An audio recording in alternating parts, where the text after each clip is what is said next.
మూసీకి happy birthday. మూసీకి happy birthday. వెరైటీగా Revanth birthday చేసిన బక్క జెట్సన్. కేక్ కట్ చేసి మూసీలో వదిలేసిన కాంగ్రెస్ మాజీ నేత. మెగా రాఘవ కంపెనీలకు చేరి సగం కేక్. అంటే వాస్తవంగా తెలంగాణ రాష్ట్ర వ్యాప్తంగా కాంగ్రెస్ నాయకులు ఒక రకంగా చేస్తే, ఏదైతే డిస్క్వాలిఫై అయ్యిండు కదా, ఈ పార్టీ నుంచి సస్పెండ్ అయ్యిండు, ఈయన వేరే రకంగా చేసి మూసీ ఇక్కడ గురించి కొంచెం మాట్లాడుకోవాలి.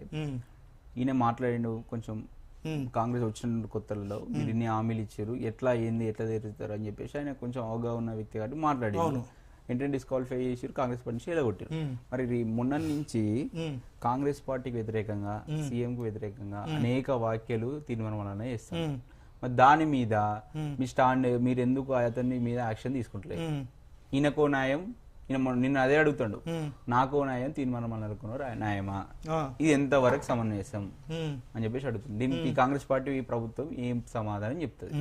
కాంగ్రెస్ పార్టీ ఏం సమాధానం చెప్తుంది? మొత్తానికైతే ఇంకో విషయం ఏంటంటే, మీరు అన్న వ్యక్తిని ఆ కాంగ్రెస్ పార్టీ చేపిస్తుందని కూడా ఇంకొక బలమైన చర్చ. అవునవును, కాదు రెడ్ల ఓట్లు వద్దంటే అంటే ఇక్కడ కాంగ్రెస్ పార్టీకి పట్టు ఉన్నటువంటి సామాజిక వర్గంగా ఏం చెప్పుకుంటారు? రెడ్లు అని చెప్పుకుంటారు. వాళ్ళు చెప్పుకుంటారు, మనం కూడా ఎప్పుడు కాదు, కాంగ్రెస్ పార్టీ చెప్పుకుంటది. నువ్వు అట్లాంటి వాళ్ళ రెడ్ల ఓట్లు వద్దు, మమ్మల్ని గెలిపించారు, వీళ్ళు ఓడగొట్టారు, వాళ్ళు చేసారు అని మాట్లాడుతున్నావు.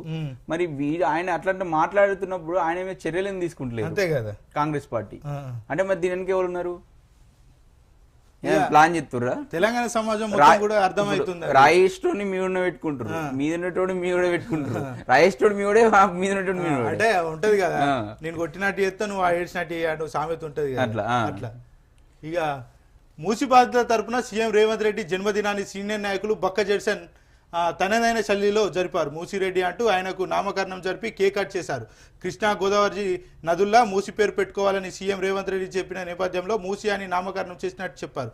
ఆర్థిక వనరుల కారణంగా వేద పండితుల మధ్య నామకరణం చేయలేకపోతున్నానని మూసి సాక్షిగా బర్త్డే చేస్తున్నామన్నారు. మెగా కృష్ణారెడ్డి రాఘవ కన్స్ట్రక్షన్ తెలంగాణ వనరులు నిధులను సరి సమానంగా దోచిపెడుతున్నారంటూ కేక్ను 2 ముక్కలుగా కట్ చేసి మూసి ప్రవాహంలో విడిచిపెట్టారు. మూసి నది వెంట పాదయాత్ర చేస్తున్న ఆయనకు ఇది చేరుతుందని ఆశిస్తున్నట్టు తెలిపారు. వివిధ కేకులపై తనను కులపరంగా అవమానపరిచినప్పటికీ ఒకే పార్టీ వాళ్ళం కాబట్టి ఒకప్పటి తన అనుచరుడికి పుట్టినరోజు సందర్భంగా కేక్ కట్ చేసినట్టు తెలిపారు. ఆయన బాధ చెప్పుకుంటుండు. అంటే గతంలో రేవంత్ రెడ్డి ఏదైతే మెగా కృష్ణారెడ్డి సంబంధించి చాలా దారుణంగా మాట్లాడిండు. చాలా కుంభకోణాలు జరుగుతాయని అన్నాడు, లేకపోతే వేరే దేశస్తులతో పోల్చడం, వివిధ పోల్చి ఆంధ్రోళ్ళకి ఇంకా కాంట్రాక్ట్లు ఎందుకు ఇస్తారు అని మాట్లాడడం, ఆంధ్రోనికి అవసరం ఆ కాంట్రాక్ట్ ఇచ్చుడు ఆంధ్రోని అని మాట్లాడి ఈ రోజు ఆయననే పక్కన పెట్టుకొని ఆయనకే కాంట్రాక్ట్ చేయడం పట్ల కూడా చాలా మంది విమర్శిస్తున్నారు. ఇది ఇక రాఘవ కన్స్ట్రక్షన్ అంటే ఎవరిది? రాఘవ కన్స్ట్రక్షన్ అంటే పొంగులేటి శ్రీనివాస్ రెడ్డిది. ఎవరు అడిగే చిన్న పిల్లవాడిని అడిగినా చెప్తాడు. ఇప్పుడు రాఘవ కన్స్ట్రక్షన్ సంబంధించి తెలంగాణ మొత్తంలో ఎన్ని నిర్మాణాలైనా అందరికి తెలుసు. దానిలో మరి ఇప్పుడు ఆయన ఎందుకు మాట్లాడతలేడు వాటి విషయంలో? ఇప్పుడు గట్టిగా మాట్లాడితే ఏమంటాడంటే, మేము నిజంగా టెండర్లు వేసుకున్నాం, నిజాయితీగా టెండర్లు వస్తే మాకు నిజాయితీగా మాకు ప్రభుత్వం ఇచ్చింది, మా కంపెనీ ఉంది, తప్పేముంది, ఇక దేశంలో అసలు ఏ కంపెనీ లేవు, ఈయన ఒక్కనే నిజాయితీ. అట్లా వేరే మాకు పోటీ రాలేదు, పోటీ కూడా ఉండదు, మళ్ళీ వీళ్ళది పోటీ కూడా ఉంటాయి, డైరెక్ట్ కాంట్రాక్ట్లు ఇచ్చేస్తారు వీళ్ళు. అట్లా డైరెక్ట్ చెప్తారు అన్నమాట, మా ఇన్ఫ్లుయెన్స్ ఏం లేదు, మేమేమో అలా ఏమో మా ఏంది ఇన్ఫ్లుయెన్స్ ఏం చేయలేదు అని చెప్పి చెప్తారు.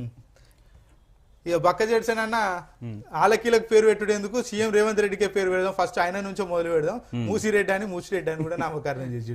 మొన్న ఇంకొక విషయం ఏంటంటే, ఏదైతే సచివాలయం ఉందో దాని మీద పోయి కూడా RBX వేసి వచ్చిండు ఆయన. మంచి మంచి ఆలోచనలు వస్తాయి బక్క జెట్సన్ గారికి. ఇక మళ్ళా